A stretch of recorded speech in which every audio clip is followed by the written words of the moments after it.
Welcome to the WealthGenius Podcast. The WealthGenius Podcast. Strategies for multifamily real estate investing, mindset, community, success. The WealthGenius Podcast with your host, the godfather of real estate, Alfonso Quadra, who has expansive experience in business and massive success as a real estate investor. The WealthGenius Podcast. Let's dive into today's episode. It's so good to be here. Welcome. I've been on your show how many times? Twice, 3 times? I think it's got to be 3 times. It's got to be 3. More than that. 4. More than that. Well, you've done webinars for us. Oh, yes. You've done podcasts for us. Yes. Yeah, you've come out and done talks for us. Yes. Man, we're getting into like double digits here now, brother. And I remember I was on your show, and so I decided to go live on my YouTube channel. Mm-hmm. And it was like a 2-hour live that led into some drinks and talking about all kinds of things about life. And so I always enjoy my conversations with you.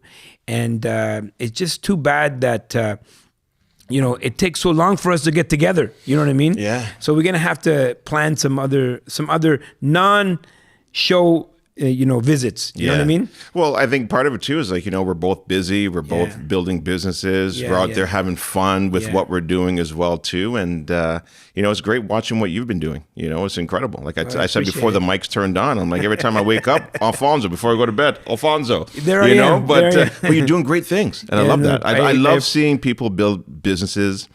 And I think even more importantly, giving back to the community. Yes. I think it's service to many leads to greatness. And you're a prime example of it, and you're doing it well. Yeah, thank you. And you too. I mean, I want to congratulate you. I was just in your office in, I think, Oshawa? The other one right here that you opened up the new office. Oh, at Brickworks there. Yes. Yeah, just off of Bayview. I was there last spring, right? Yes. Was it last spring that you opened it? Yes.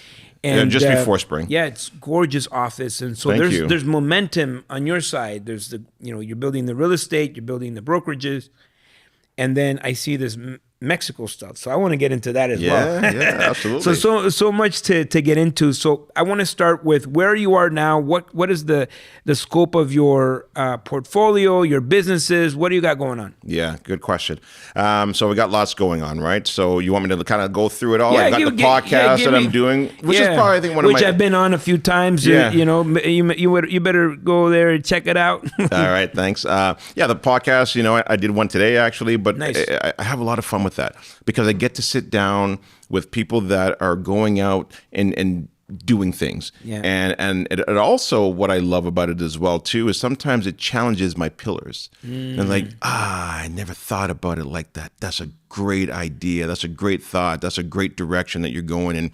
And so that has really kind of shaped the person that I am today. So I love doing the podcast. I'm a real estate investor as well too. Started that back in 2008. I'll kind of break that down. So I did rent to own first. Then I got into the 2-unit conversions. Then I got into private lending. Then I went into investing outside of the country where, I've got something down in Mexico, so we can break that down a little bit more later on. And now I'm looking at the apartment building space. I never thought I was going to get into that space, Welcome home. Thank you. Thank you. Yeah. So we're looking down in the U.S., but I also understand as well too where my strengths are. So I'm partnering with people that are in that space. They understand it, and so I can kind of partner with them and complement each other. Use what I'm good at, use what they're good at, and then come together and continue to go. 100%. Yeah, I love it. And then we've also got the brokerage. Yeah. So that was started in 2017. I didn't come in until 2019. And then since then we've grown it. We've got about 170 agents there. Wow! So congratulations! Thank That's you. Incredible. Thank you. Not only that, it shows a great deal of leadership, right? Mm-hmm. Because even though you have the brokerage, but agents are operating kind of their own businesses. Right. And getting people motivated and getting people organized, it's like herding cats. I was just thinking that as you said it. It's difficult.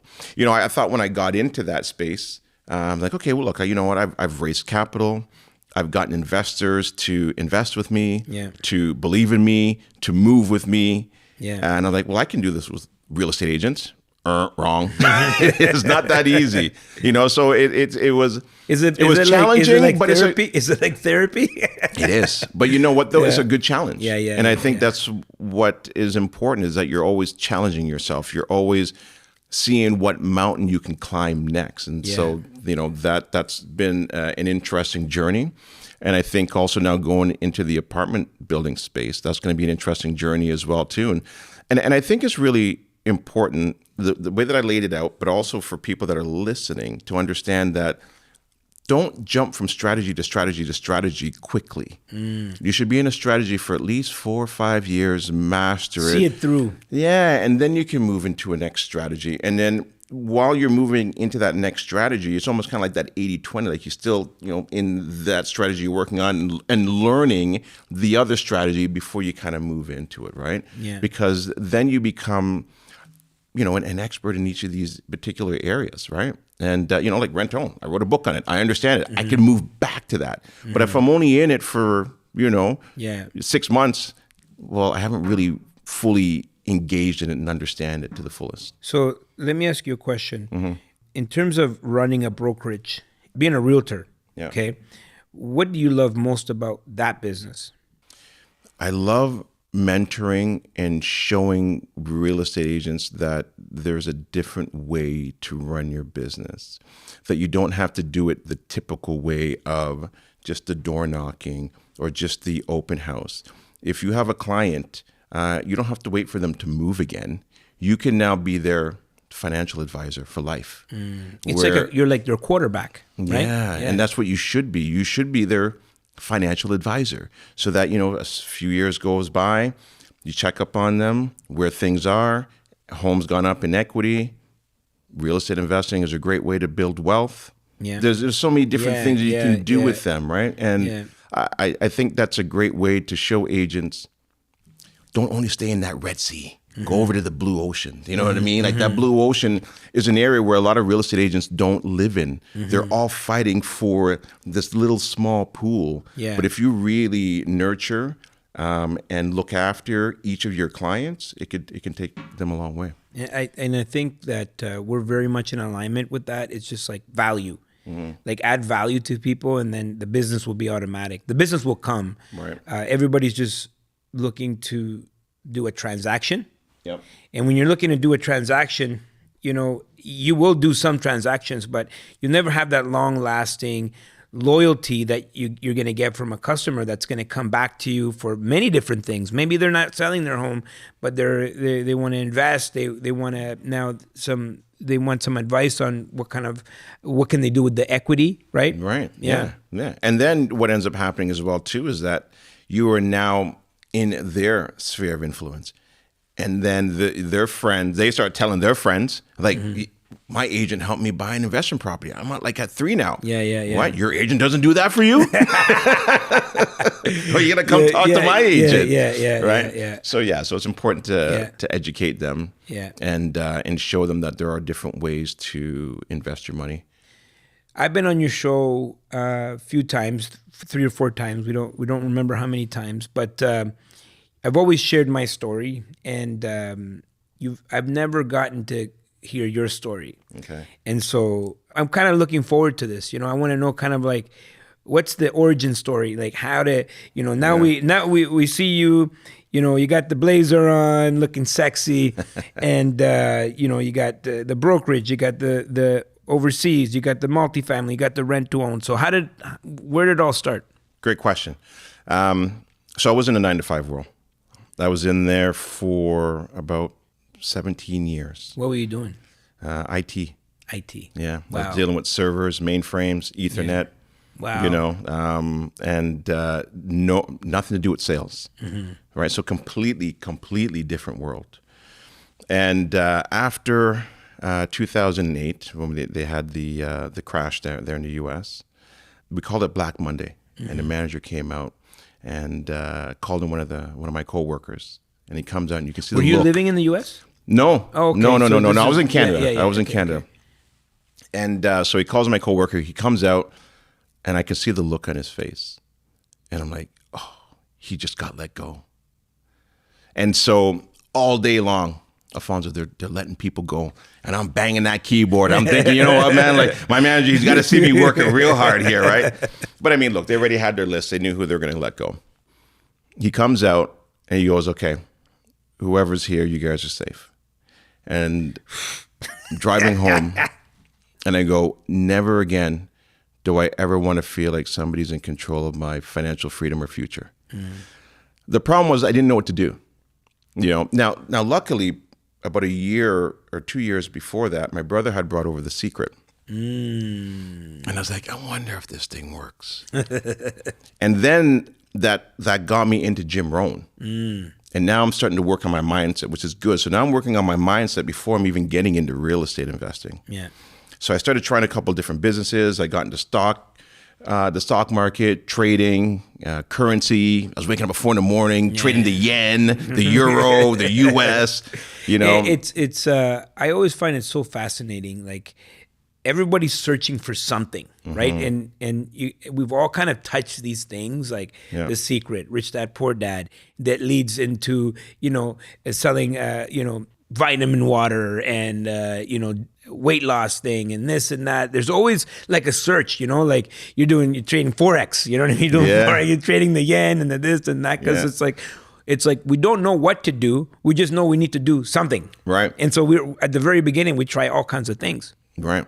Because I was like, I can't just only rely on this paycheck. I realized that I was just another body, or I was just another number. So while doing that, I was putting myself into debt. I'm trying all these different things and they're not working. So I go to the bank for the third time to take all my debt to wrap it up into my mortgage. So consolidate everything. And I'm sitting in there and my financial advisor goes, listen, Gary, you know what? You don't know how to handle your home equity line of credit. You don't know how to handle like these lines of credit and credit. I'm like, yeah, get rid of them. I want nothing to do with them anymore, because I just wanted to now just pay for cash. But I wasn't educated enough on how to use and how to leverage and all that. Was financial literacy taught at home? No. Yeah. No, it was more about, you know, saving. Yeah. That was really about it. Be safe. You know, the one thing I remember my dad always saying is like, man, if I had some money, I'd buy some land. If I had some money, I'd buy some land. So that always kind of stuck with me. So it was like, okay, there's something there with this land thing. So anyways, she leaves the office and I'm in there by myself, and I look up on the wall and I see the index chart. And on the index chart, it shows you what's happened for the last 50 years. So the stock market, and it shows you what interest rates were and the different prime ministers and everything. And then I see inflation. And I'm like, that's interesting. So inflation has been anywhere from 1-2% to as high as, 17, 18%. Yeah. So if I average it out, it's 5%. Okay, well, what was my raise at work the year before? It's like $1,000. And I did the math based on my income. And I'm like, it worked out to like 1.3, 1.4%. And I'm like, you can't catch up. I can't even outpace inflation if it's at 2%. I got it. But this house that I'm living in has bailed me out 3 times. So what if I bought one more? That's where it all started.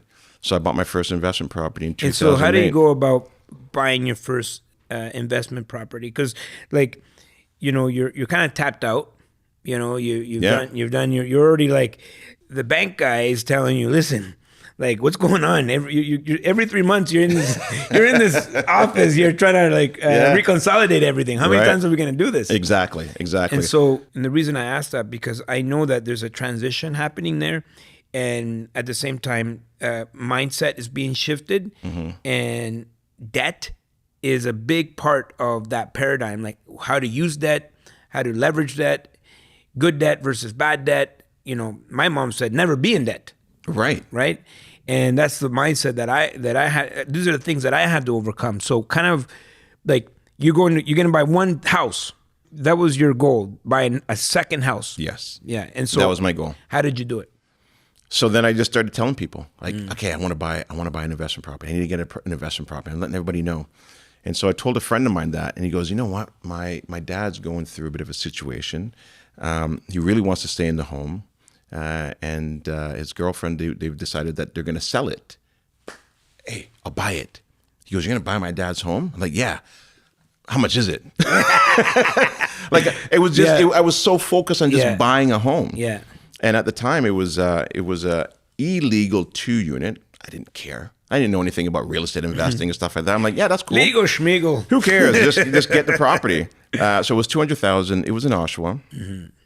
And here's the thing that I did prior to that. When I was reconsolidating everything, I went into, it was a very short window you could do this, a 40-year amortization for my mortgage. Wow. What that did was, looking back at it now, it was good because It what freed it up cash did, flow. well, right, exactly. It allowed me to now look better on paper. So then I was able to buy that property, and now there was a small window where you can actually buy zero down. So I think it was like $3,000 or $3,500 to buy this property. Okay, that's all it was. Wow. I had to joint venture with my friend. I'm like, I only got like $1,500, man. I just consolidated everything into damn mortgage. Can you imagine? Yeah. Right? Yeah. Like when you're telling the story, it doesn't even seem believable, right? know. It's like you're trying to buy a property and it's only $1,500 and you're still having trouble coming up with that. Yes. And so I wrote down an agreement, and it was a joint venture agreement on one piece of paper. I didn't know what a joint venture agreement even looked like. You know what I mean? So I'm like, hey, I promise that, if we get into a negative situation or a positive situation, we're equally bound by this. And so that was my first investment property. That's how I got into it. Then after that, the second one, I partnered with my brother-in-law, and we bought a property in Scarborough. And how did you convince your your brother-in-law? Was your brother-in-law, was he around real estate? No. Did he have that mindset? No, I just convinced him. Yeah. Like we got to get more properties. Like, look how much your home has already gone up. Look how much my home has gone up. Let's go buy some more properties. Yeah. And he's like, all right, let's do it. And Nice. so then we went out. And at the time too, his mother was looking for a place as well. So then we picked up another illegal 2-unit in Scarborough. And we went down into the basement. We didn't understand anything about foundations and this and that. And there was like a support wall. And so we got some sledgehammers because there was a doorway. So we knocked that a piece out. We didn't know what we were doing. We had no clue what we were doing, Alfonso. It was so crazy in the beginning. But I was so determined that I wanted to get into it. And the tenant that I put into the basement, he showed up because we had an ad. I think we were using Craigslist. We were using Craigslist back then. He shows up, and he just gave me cash in my hand. And like, I look at my brother-in-law, I'm like, see, I told you this thing is easy. Come to find out, this guy became the biggest pain. And it was smoking in the basement. Cash is a red flag. Yeah, and then I'd show up to pick up the money, and he'd be like, "Oh, come on inside. Look, I did this, I did that. The rent this month isn't $800, it's $500."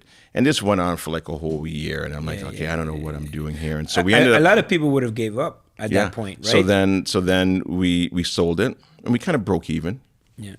I wish we'd have kept it because man, it would be well over $1 million now. Yeah. And then I realized that I needed education. I knew there was still something there, and then I went home, Googled, and came across a concept called rent to own. And I'm like, what?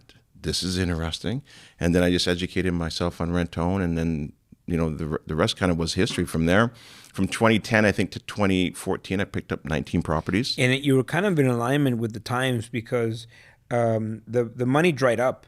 I remember, obviously there was a crash in the U.S., but here was a correction, and money dried up. In terms of like private mortgages, the options dried up for a lot of people, and a lot of people still wanted homes, and to be in the rent to own space is kind of like, it's like that was a perfect. It was a great strategy at that time. Yeah, it definitely was. It's still a good strategy, especially now with high interest rates.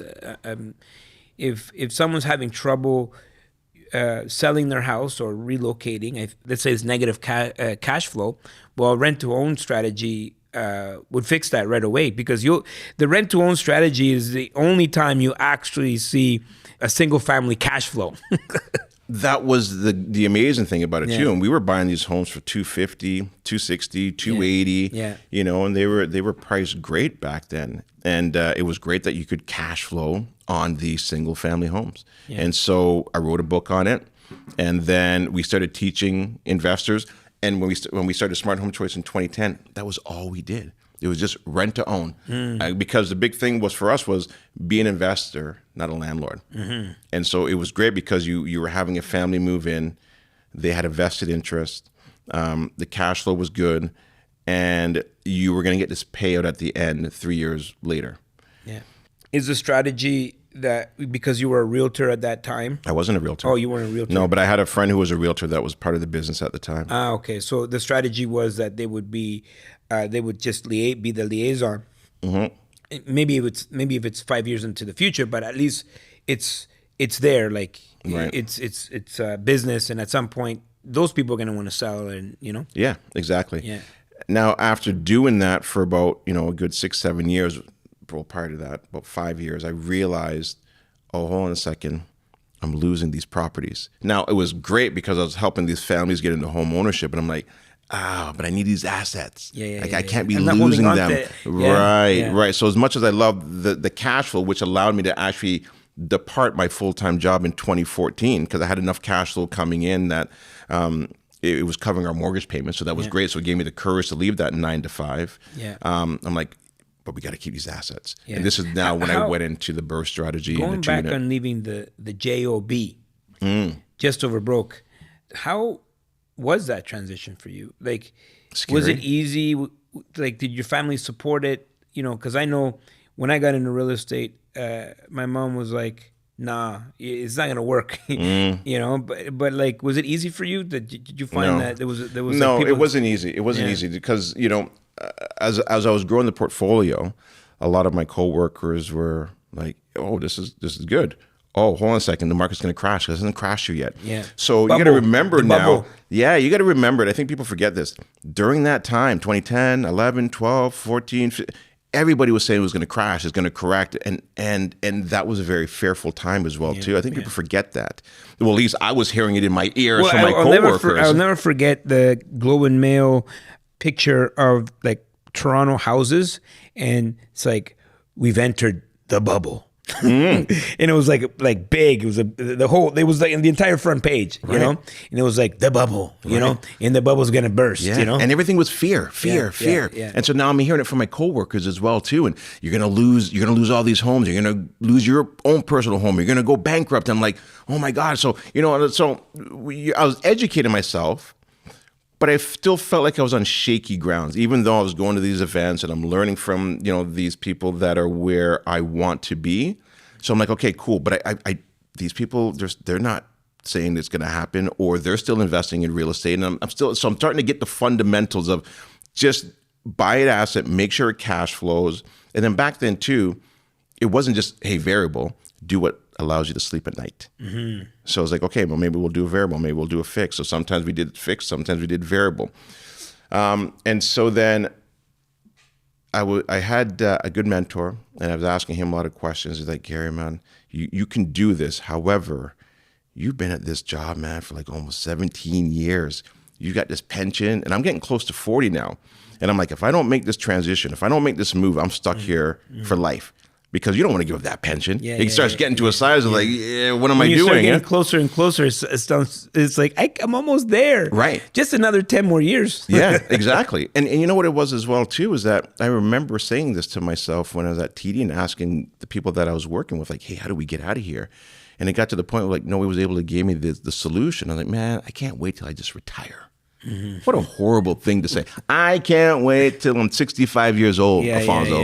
That was when I was like, man, you know what? I'm disgusted with where I am. That was another fuel that I used to get me out of where I was. So then here's what I did when I finally made the decision that I'm going to leave is I went and did the CN Tower Walk. Oh man, the one that they and they make you like do this and you go for it. That's crazy. So I went and did that. Then I went on a boys trip and we went down to Cuba, and I saw this plane above, and then about 5 minutes later, a bunch of guys land on the beach, and I look at my brother. I'm like, let's go jump out of this plane. And I look at the guy and I go, how was that? And he goes, it was awesome. Okay, so the four of us were like, let's go. Are you an adrenaline junkie or what? I think so. Maybe a little bit at times. Yeah. So we jump in this car. I don't even know who these guys are. We're in Cuba. Okay, I don't know what their safety, mechanisms are and how safe it is and whatever. So anyways, I'm like, but I don't think they're gonna mess up on our jump, So we go in this plane, in this old rickety old plane. When they're going up, you can see the cables moving in the top.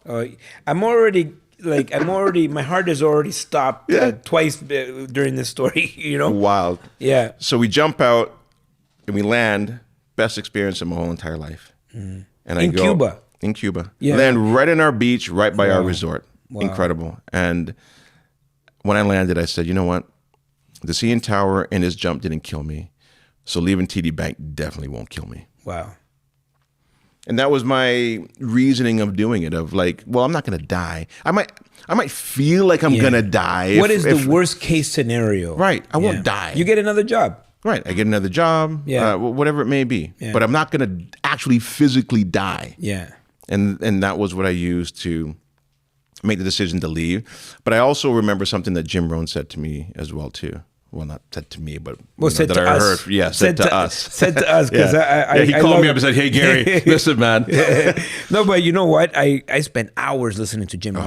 I can't even tell you how many hours in the car. Yeah, and I felt he was talking to me.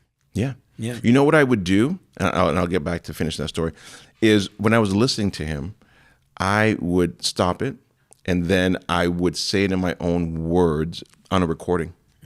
So then I would go back and listen to it, and it sounded like it was me. It was some of the things that I was saying, even though I knew it was coming from Jim Rohn, but it allowed it to sit in my mind more. Like don't wish it was easy or wish you were better. Yeah. Don't ask for less problems. Wish for more skills. Yeah, yes, all that stuff. All that I know them all. And then so when I made that decision, there was another thing that he said was, don't leave your full-time job until your part-time job becomes your full-time job. Yeah. And then my part-time job was getting there. It was starting to feel like a full-time job. And I'm like, okay, if I can give this thing, 10 hours a day, 12 hours a day, I can get this thing off the ground. I feel like I can. And then, so I packed my parachute and left. Yeah. And I haven't looked back. And you know what? It was probably one of the best days of leaving and really starting to believe in yourself and realizing that you only either you win or you learn. You win or you learn. There's no losing. Like last year, I learned a lot. Learned a lot last year. I thought I had a recession-proof business. Wrong. So it's good. It's good to go through those things. You know. And I think you're an inspiring person, and just this conversation alone is going to help a lot of people. I don't know if you shared much of your story. I love it. You had something secure, and you literally jumped out of a plane. To get into bet on yourself. Right. And everyone should take a page from your book. What's a quote or your mantra? What do you live by? Good question. Work hard, play hard. I love that. One of the things that I did just before we left is I sat down with the kids because I knew that Smart Home Choice was going to take a lot of time away from them, and I got this big, huge kind of a Bristol board, and I wrote Smart Home Choice in the middle, and I said, hey, what do you guys want from this? And we're like, well, what do you mean? Like, okay, we're going to start this business, me and mom. Like, what do you want? Like, how much money do you want to make each month? $1 million. All right, that's cool. So we made $1 million. What else you want? A mascot. A mascot? Okay, that's fine. We'll put a mascot. What else you want? Like, how much vacation? 2 months. How about 4 months? Okay, 4 months. And so then we kind of looked at it and like, okay, cool. So now the kids knew as we were building this business that it was going to take some time away from them. But I looked at them like, hey, I wonder if I can do 4 months a year. And so we started Smart Home Choice, and then we take July and August off, meaning we just don't do any events. And then we took December and January off, which then allowed us to spend more time with the kids, go to Wonderland, go to Florida, do whatever. But then they knew now, okay, cool, the summertime, you said 4 months off. And so we built that business around them. Yeah, and they have buy-in. They have buy-in because they felt like they also added to what we were doing with the business. And I love that. Yeah, and I'll add one last thing I think is really important is that early on in our early 30s, my mom got diagnosed with cancer. And shortly afterwards, my wife's mom got diagnosed with cancer. Wow. So imagine now you're two queens, fighting this battle. And eventually my mom, passed away. And then 3 months later, my mother-in-law passed away. And this is like 31, 32. Yeah. And what it made Sorry me to hear realize. that. That's tough. Yeah. And you lose your two queens. Yeah. It made us look at life and say, this is not a forever ride. And I think that's where that whole work hard, play hard came in. And I think that's where we take mini retirements every year. Yeah. That, let's enjoy life along the way. And then we go back and then we give it 110%. And then we take a break and relax. And where are we right now? This is where we want to be. What's the journey? Okay, cool, boom. And we go back in and service to many. I knew this was going to be a great interview. And, the time that we have allotted, doesn't even come close to the kind of conversations that we can have. Oh, yeah, for sure. So we're going to leave this as part 1. All right, awesome. And thank you for coming by. I really appreciate you. And I know a lot of our people are going to appreciate you too. I appreciate Love that. you, man. I love you too. And let me say one last thing. Go ahead. And this is, I think part of the whole mantra as well too. And this is another Jim Rohn quote, is like, make the goal to become a millionaire. Not for the money, but for the person you have to become to achieve it. Once you really break that down, it's not about the money. Success is what you attract by the person you become. Yes. Yeah. Love it. Yes. I love it. All right, brother. Hey. Thank you. Thank you, guys. We'll see you at the top. Woo! Thanks for listening to the Wealth Genius Podcast. If you have a question or comment about something you heard today, reach out to the Godfather via social media or email him anytime. All that information is in the show notes. And of course, don't forget to subscribe so you never miss an episode of the Wealth Genius Podcast. The Wealth Genius Podcast. Until next time, see you at the top.